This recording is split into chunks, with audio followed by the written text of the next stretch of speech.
సొరకాయ పచ్చడి తయారు చేసుకుందాం. సొరకాయ కూర చేసాం కదా, దానిపైన తొక్క కొంచెం ముక్క ఉంటే పచ్చడి తయారు చేసుకోవచ్చు, చాలా బాగుంటుంది. పచ్చిమిర్చి కొంచెం వేసాను, పచ్చిమిర్చి దాంతో కొంచెం మెంతులు.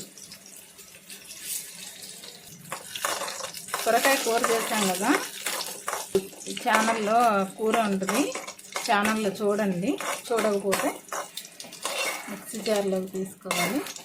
కొంచెం ఆయిల్ వేసుకొని సొరకాయ తగిన చక్కలు చిన్నగా కట్ చేసి పెట్టుకోవాలి. చిన్న ముక్క ఉంచుకొని ముక్క వేయించుకోవాలి. వాటిని సొరకాయ ముక్కలు తొక్క బాగా వేగిపోయింది, చల్లారనివ్వాలి.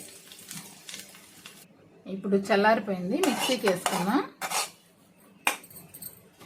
చింతపండు మనకి పులుపుకి తగ్గట్టుగా వేసుకోవాలి. సాల్ట్,